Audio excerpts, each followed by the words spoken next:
05's attention. What if a train's safety net, its very own fail-safe, stops working the moment it needs it most? 510's authority. I'm Daniel Whitaker, a former rail safety reporter for The Guardian and once a consultant to the UK's Rail Safety and Standards Board. I've spent 10 years chasing the stories that slip past the headlines.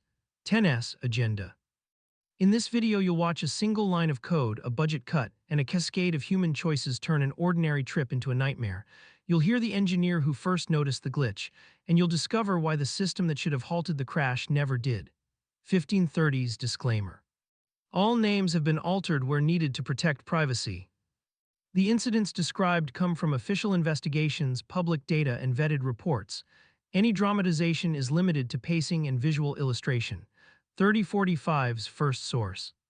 The night the Bedford area commuter train derailed, the official log recorded the locomotive passing a red signal, a signal passed at danger that ought to have triggered an automatic stop.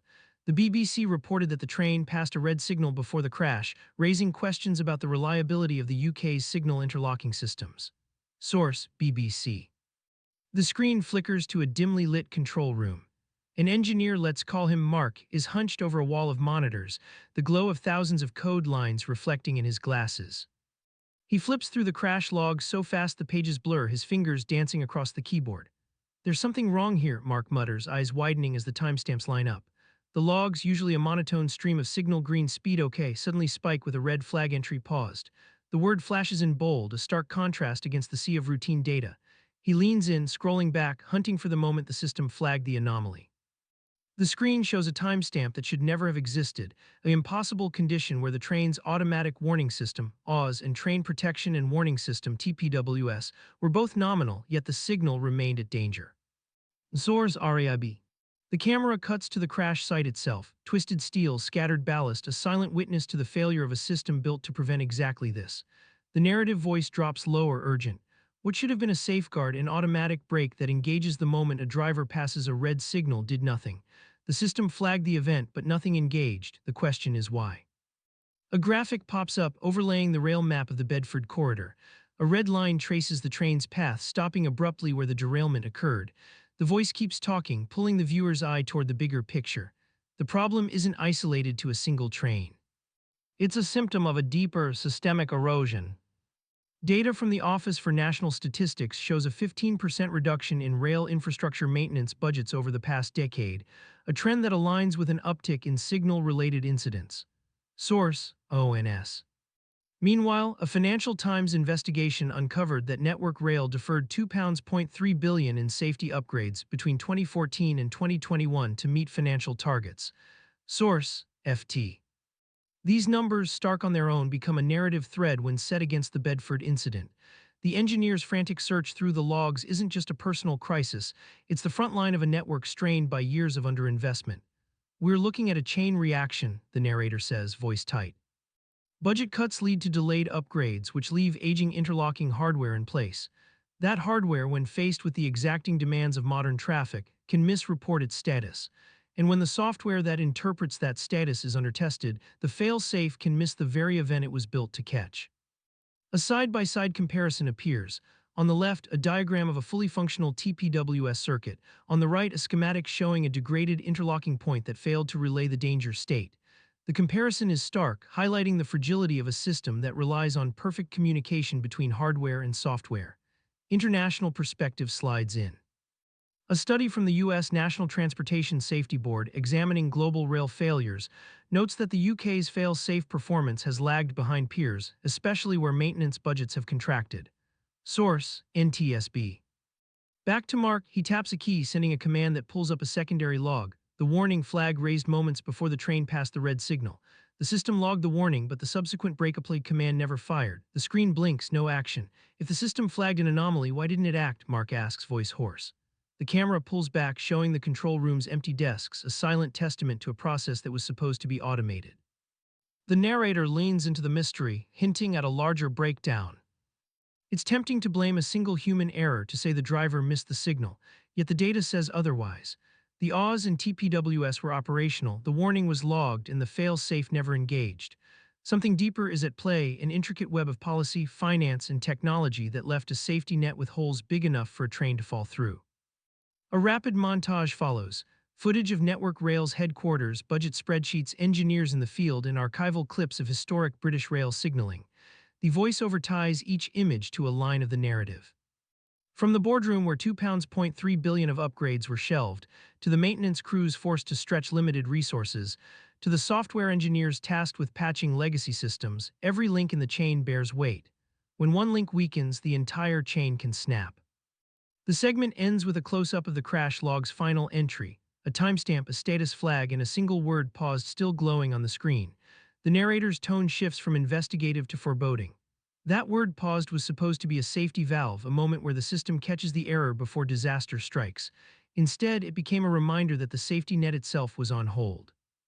In the minutes that follow, we'll peel back the layers of this failure, from the budget line that deferred critical upgrades to the technical decision that left a signal state unverified.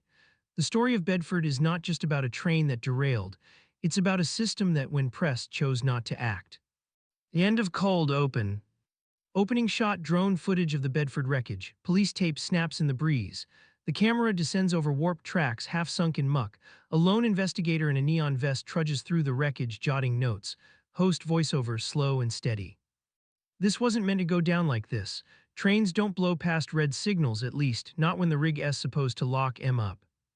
But on October 20th, 2022, a passenger train barreled through a locked junction near Bedford, England. 6 lives lost, dozens more hurt, and the red flags they were waving hard and fast. On screen, October 20, 2022, Bedford, UK, 6 dead, cause, signal passed at danger SPAD. Host voiceover. The Rail Accident Investigation Branch, RAIB for short, peeled back the layers on this mess. Confirmed the train blew right past a red signal. Here's the kicker. The train's automatic warning system, AWS, and its big brother, the train protection system, TPWS, were both humming along just fine. Source, RAIB Investigation Report, D 2022 RAIB 3. Close-up of a rusted signal pole cracked at the base. A tech's finger traces a frayed wire. Host voiceover. So if the safety nets held, how'd the train still barrel through? To crack that nut, we gotta rewind not to the tracks but to the nerve center, the software. And yeah, the spreadsheets, quick cuts, a dust-choked 1980s signal hut, a slick modern control room with flickering old-school monitors, a pie chart with a 15% slice carved out of maintenance cash. Host voiceover. The Bedford interlocking system, built in the 80s, a mechanical beast back then, clicking relays, locking levers. But by 2022, it was running on fumes and Frankenstein code. On screen, interlocking systems, 1980s hardware, 2010s software. Host voiceover. RAIB dug in and found the truth. The signal didn't turn green because the system crapped out, it stayed online. The train's AWS and TPWS were locked and loaded. The engineer had zero reason to think the signal wasn't screaming red. Source, RAIB Report, Section 4.2, music slinks in low, uneasy synth, host voiceover. So if the safety net was snug, why'd the train still roll? The culprit isn't in the wires or the widgets, it's in the code. The Bedford interlocking system ran on a fail-safe rule, red signal equals no-go. But that rule only works if the system knows it's red. And in Bedford, it didn't. Digital diagram of a signal interlocking system. A red light pulses, a track glows green, then glitch, green flickers, then red. The train icon rolls forward, host voiceover.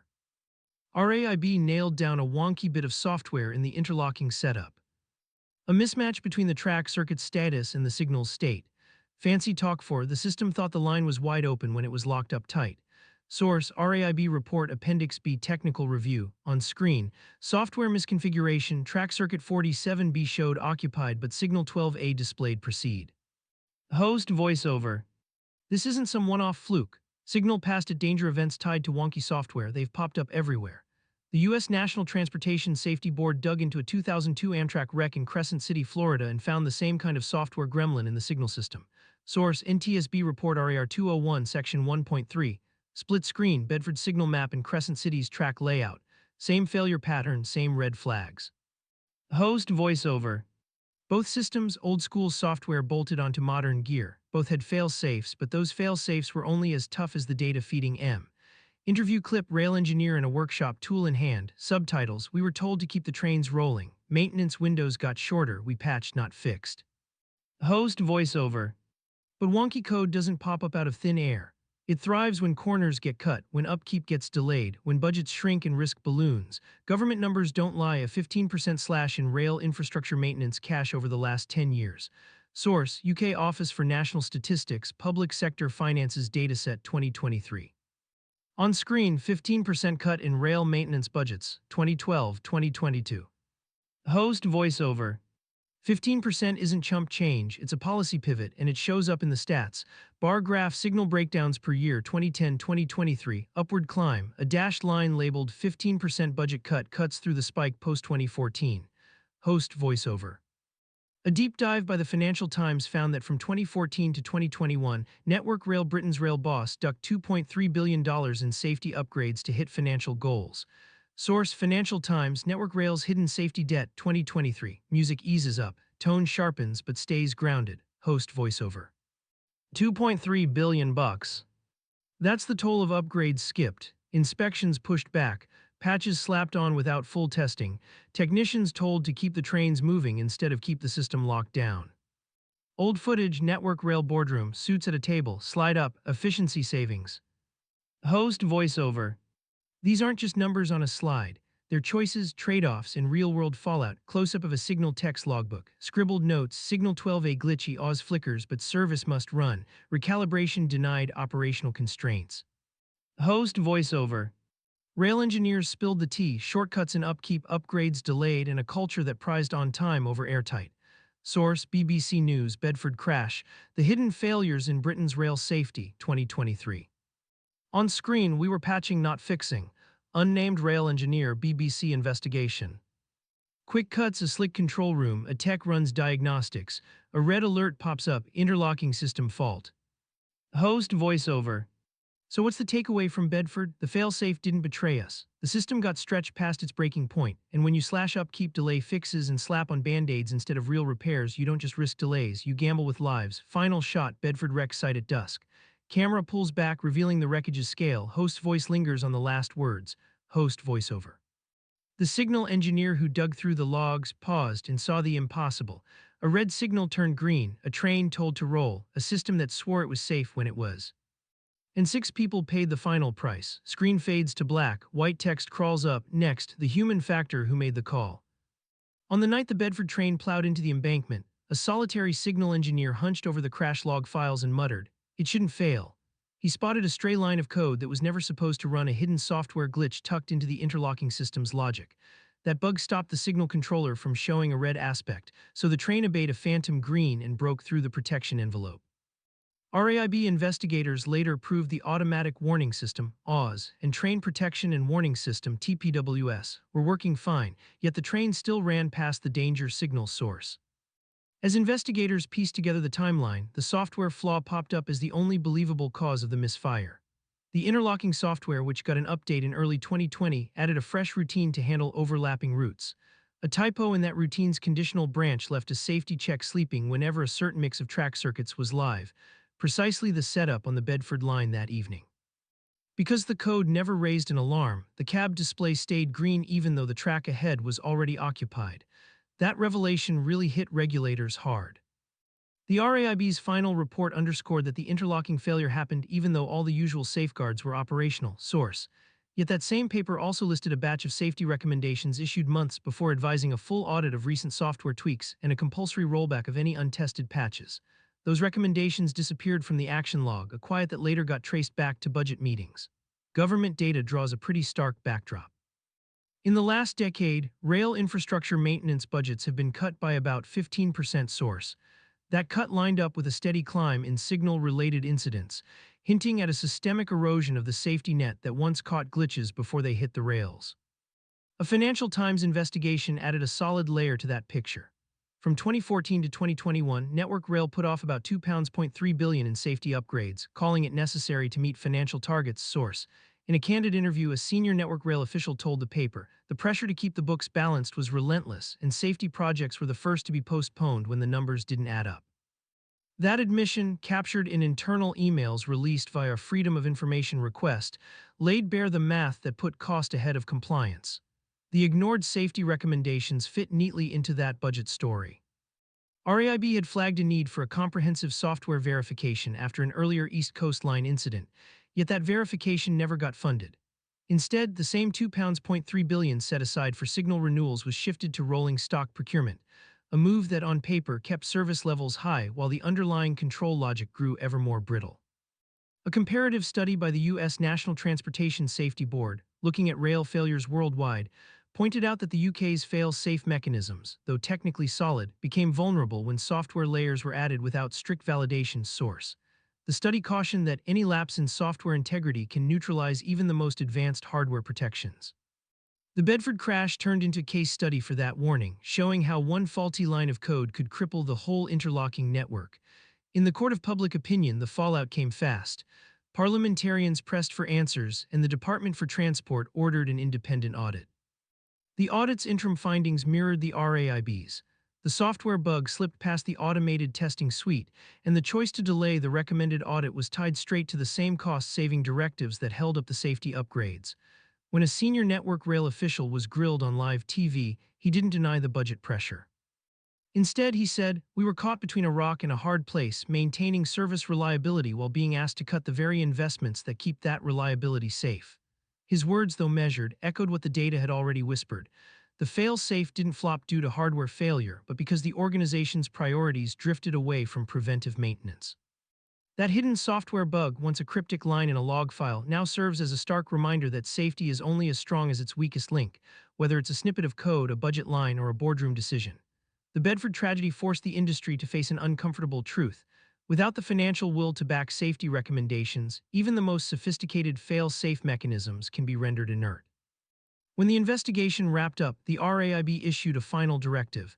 All interlocking software updates must undergo independent verification, and any safety recommendation must be implemented within 90 days, regardless of budgetary constraints. The directive, backed by the freshly released audit, aims to seal the gap that let the hidden bug slip through. So the Bedford crash story isn't just about a train that ignored a red signal. It's about a chain of choices, technical, financial, and managerial, that converge to let a software flaw become a fatal flaw. The signal engineer's pause, his moment of disbelief, now reverberates in every rail control center across the UK, warning that the next line of code could decide whether a train stops or crashes. In the coming weeks, Network Rail has pledged to reallocate $500 million toward the deferred safety upgrades, a step that, while welcome, still falls short of the £2.3 billion originally postponed. Whether that reallocation will be enough to rebuild trust in the fail-safe system remains to be seen, but the Bedford case has already reshaped the conversation. Safety can't be an afterthought, and no budget can justify a silent software bug. Bedford's derailment wasn't a one-off hiccup. It starkly reminds us that the same string of slip-ups could pop up on any route anytime. If a train rolls through a red, what we call a signal past at danger, the safety net ought to lock down, but the wreck proved that even active interlocking and protection gear can be sidestepped. The BBC noted the train had already blown past a red aspect prior to the crash, laying bare flaws in the logic that ties tracks and signals together across the network source. BBC. Should the infrastructure budget keep shrinking, those cracks only get bigger. Official data show a 15% drop in rail maintenance funding over the past decade, a pattern that mirrors the uptick in signal-related mishaps. Source ONS. At the same time, the Financial Times found Network Rail shelved £2.3 billion worth of safety upgrades from 2014 to 2021, favoring short-term fiscal balance over long-term safety. Source FT. The Rail Accident Investigation Branch confirmed that, even though the automatic warning and train protection warning systems were up and running, the SPAD still happened. Source RAIB. That paradox, tech that should stop a disaster falling short, echoes a worldwide rail failure study, which points out the UK's safety framework gets shaky when budget cuts wear down upkeep and upgrade cycles. Source NTSB. Without bold reform, the cycle continues: underfunded tracks, postponed upgrades, and a dependence on legacy safeguards that can't keep up with real-world operations. Independent safety audits, insulated from internal cost-benefit pressure, remain the only way to uncover hidden risks before they turn into tragedies. A regulator with real statutory clout should require those audits, not just suggest them. Policymakers need to turn these lessons into hard-line policy, bring back and shield the rail maintenance budget, demand clear reporting on delayed safety projects, and call for regular third-party safety reviews of signaling and interlocking gear. For the public, the way ahead is just as obvious. Ask rail authorities to put audit findings out in plain language, keep them answerable for any delays in rolling out recommended upgrades, and push for a law that blocks cost-cutting moves from undermining core safety functions. Every commuter, freight carrier, and taxpayer has a stake in a rail system that won't gamble lives for budget goals. By pushing for independent audits and demanding total transparency, we We can break the loop that let Bedford's signal be missed and make sure the next train only meets a red in safety-engineered simulations that never hit the real tracks. The choice is ours. Settle for the status quo or demand a rail system where safety is the non-negotiable bedrock of every timetable, every budget line, and every policy move. The time to act is now.